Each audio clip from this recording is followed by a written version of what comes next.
को लेकर यहाँ पे तमाम दीन के जानकार लोग बैठे हुए हैं, वो लोग आपसे बात कर रहे हैं। लेकिन मैं जो समझ पाता हूँ कि ये जो बातें कही जाती हैं, ये कहीं से भी इसको धार्मिक कलेश के रूप में नहीं देखना चाहिए। ये हिंदू और मुस्लिम की बातें हैं, इसलिए इस तरीके की बातें कही जा रही हैं। ये कहीं से धर्म की बात नहीं है, ये बात सियासत की है।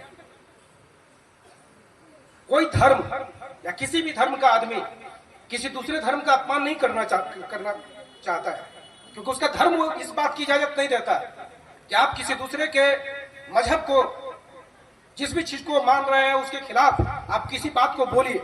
यहाँ पर मौलाना कह रहे थे कि कुरान में शायद वो आयतें हैं कि आप किसी दूसरे के खिलाफ क्यों नहीं डिसऑनर करना, क्यों नहीं कोई बात आप बोल सकते हैं। अगर आप उस बात को कहेंगे तो फिर आपके खिलाफ भी वो बात कही जाएगी, इसलिए वो बात वहां लिखी हुई है। इसलिए मैं इस बात को जानता हूं कि यह बात कहीं से भी धार्मिक नहीं है, ये हमारी समझदारी है। वो दीपक त्यागी है जो इस किस्म की बात बोल रहा है। वो कोई हिंदू धर्म का मठाधीश नहीं है, वो कोई शंकराचार्य नहीं है जो कह रहा है वहां पर बैठकर। वो दीपक त्यागी है जो भाजपा और अरशद का आदमी है। उसने अपने नाम में सरस्वती लगा लिया, उसने अपने नाम में सरस्वती लगा लिया, तो सरस्वती लगाने से कोई शंकराचार्य थोड़ी हो जाएगा। वो शंकराचार्य नहीं होता। 1992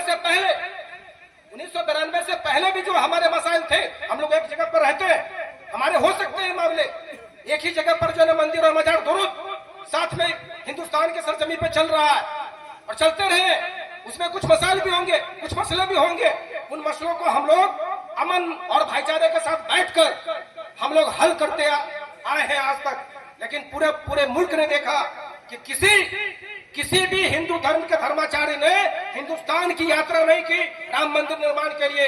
राम मंदिर के निर्माण के लिए इस देश के अंदर भारतीय जनता पार्टी का एक नेता पूरे देश के अंदर में निकला और पूरे देश में दंगों की कतार लग गई। ये सियासी बातें हैं, ये सियासी चीजें हैं। और मैं आप तमाम लोगों को कहना चाहता हूं कि जब हम लोगों ने इंसाफ मंच बनाया था और इंसाफ मंच के जरिए बिहार में जब आंदोलन चल रहे थे, उस समय जो आप लोगों के बीच मुझे जो बैठने उठने का जो मौका मिला है, और मैं जो कुरान को समझ पाया हूं, मैं जो समझता हूं कि कुरान वो चीज है, आदमी एक बच्चे के रूप में इस धरती पर जन्म लेता है, चाहे किसी भी वो धर्म का हो। कुरान पढ़ने के बाद, कुरान में जो लिखी हुई चीजें हैं उसको समझने के बाद कोई एक पूरा एक आदमी कोई इंसान के तौर पे खड़ा हो सकता है। तो वो बातें कुरान में लिखी हुई है। और कई बातों को मैं इसको उठाता हूं कि कुरान में जो लिखी हुई बातें हैं, जिन बातों ने कहा कि हमको हर अन्याय के खिलाफ खड़ा होना है, हर अन्याय के खिलाफ हमको लड़ना है, मजबूती से अगर रोक सकते हैं तो उसको रोकना है, अगर नहीं रोक सकते हैं तो आवाज उठाना है। ये बातें लिखी हुई हैं।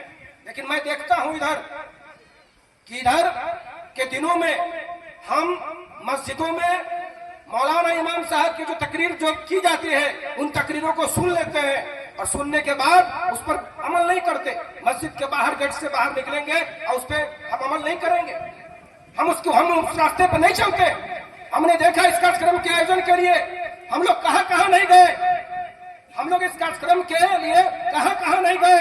क्या एक लोकतांत्रिक मुल्क में, क्या एक सेकुलर मुल्क में, जहां पर जिस देश के अंदर में चुनी हुई सरकारें हैं, जिस देश के अंदर में बाबा साहब अम्बेडकर के संविधान के जरिए जो सरकार चलेगी, क्या उस देश के उस मुल्क के अंदर में हम अपनी बातों को नहीं रख सकते? किसी गुस्ताख ने कुछ बात कह दी तो क्या हम उसके खिलाफ अपनी कुछ बात नहीं कर सकते? हम सरकार से कोई डिमांड नहीं कर सकते? लेकिन हमने देखा इस शहर के अंदर में हम लोगों ने मुजफ्फरपुर क्लब से यात्रा शुरू की कि हम लोग वहां तक कार्यक्रम करेंगे, लेकिन सारी जगहों पर जो है हम लोग को कार्यक्रम जो करने के लिए नहीं दिया गया। और तो और सुनिए, ये बात मैं उनको भी बोला हूं कि मैं उस मजलिस में बोलूंगा अगर मुझे बोलने का मौका मिलेगा तो। इस जिले में, इस शहर में तिलक मैदान, वहां पर तिलक मैदान